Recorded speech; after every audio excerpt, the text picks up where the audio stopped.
So hopefully by now in your life you'll have heard of Dragon's Den or Shark Tank or some other variation of the formula where an eager entrepreneur pitches their idea to some wealthy people to get some money to grow their business. If you don't know this, then go to the mirror, right? Go to a mirror and you see that person in the mirror, just slap her. Just slap the person you see in the mirror. As I mean, come on. Like, it's been on for well over a decade at this point, so you should have seen something like it. So I wasn't actually on Dragon's Den before you start commenting, but our high school did like a Dragon's Den type competition during year 11. So the premise was that as a form, we would create a new product and we would have to present it to some of the senior leadership team. And if we won out of the year, we would have to present this to some businessmen and some super special guests who will be revealed later, so don't worry. And even before this started, there was major controversy as our final mock exams before our actual GCSEs started the day after. So a lot of people were complaining, like, oh, we want to revise for our test and this Dragon's Den thing. Me, I didn't care. I never really did. I really wasn't bothered and honestly never revised for any of my GCSEs anyway, so you can guess what I got in those marks. Did you guess? That's right, an A in literally every single one. So, back to the story. Our form had to come up with this product and we had many ideas that were crap. They were. And because it was something to do with Man United Foundation or something like that, we wanted it to do with sport. We eventually came up with this. So, everyone, here's the idea. It's an undershirt with a built-in defibrillator and heart rate monitoring so that in an emergency, medics who are on the sidelines can try and restart the heart as someone rushes over to administer aid. We thought it was a good idea, so as a form we began our work and we had to split into these teams. Design, finance, engineering and the performances, we had to show it off. Now me and two friends were put on the entire finance team and we had to find out how much it would cost to make. Right guys, I have a rough estimate here and altogether it will be around £20,000 to create. The process of design, engineering, finance and performance took about 3 hours of the day until we had to practice the presentation. There were 5 people doing it and they were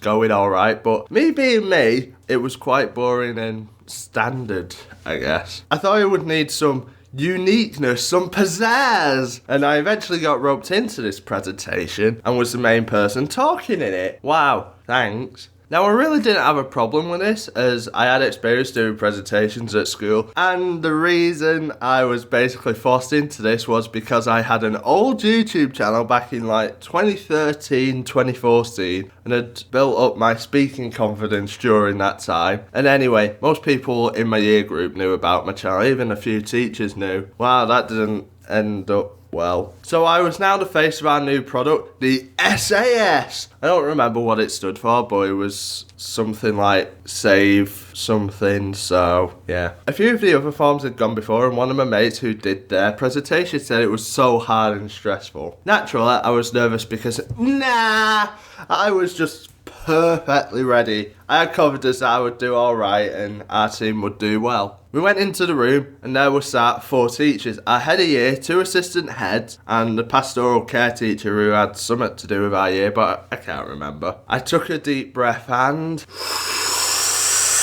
Hello distinguished guests, my name is Eric along here with A, B, C and D and today I am here to talk about our new product, the SAS, a revolutionary new technology designed to save lives of athletes during cardiac arrest. As those few seconds between an athlete going into cardiac arrest and medics getting to the athlete can make the difference between life and death. And I think you would agree, we prefer life over death, don't we? And I carried on with this pitch. I did a few jokes here and there and making it an experience rather than some boring pitch those teachers have already seen, so it's something they will remember. We completed our pitch and we're really happy with how it went, but I had no idea if we had won out of our year and would be presenting in front of the whole school and our special guest. During dinner time, a few of us had started to hear rumours that we had won for year 11, but nothing was confirmed. After dinner, we went back to form and our head of year came in and actually told us we had won. Yay!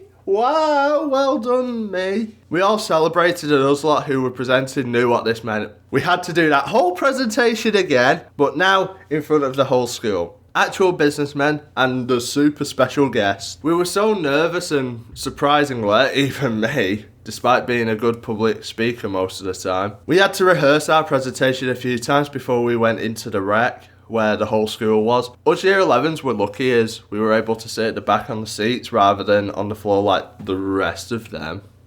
Peasant. Our head teacher came out and introduced this super special guest, and before I reveal him, I must say that cheers were the loudest I've ever heard in like my 5 years at that school. So, this super special guest is someone you might have heard of, you know. He's decently well known in the world of football. I mean, he's some guy called Bobby Charlton or something like that. I mean, Bobby Charlton is alright, but he ain't no Steve McManaman or Jordan Henderson, you know. Someone actually world class. Can you tell I'm a Liverpool fan yet? So we came in and sat down with the rest of them. We actually went up first for some reason, as they wanted to go from year 11 to year 7.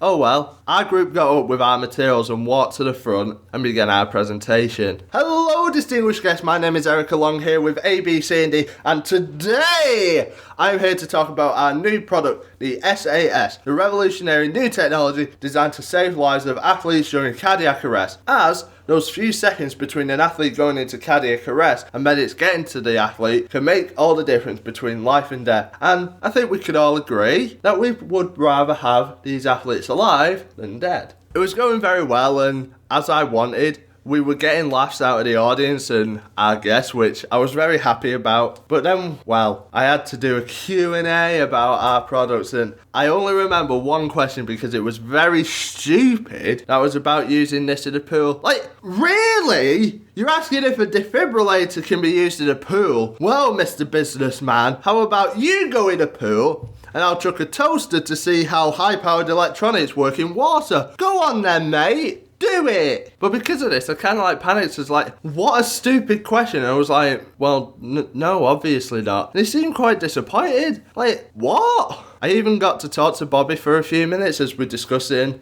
he actually liked it. And he was the only one to say yes to us out of the guests. I guess he ain't that bad after all. I might move him up to a Steven Gerrard level now. I think Gerrard's above him a bit. I'll also say this now. We were the only pitch that Bobby actually seemed interested in, as he really didn't say much about the other one, so personally, I'm very proud of that. The rest of the year's pitches were just useless, and people presenting those were nowhere near as good as me, and I have proof. The year 7s won, probably because they're the youngest, and their prize was, I kid you not, a Man United shirt from 2 seasons ago. Wow, what a prize. Trying to get rid of some stock there, aren't you? Yeah, so we didn't win, and I guess that was the end of it. See you next week.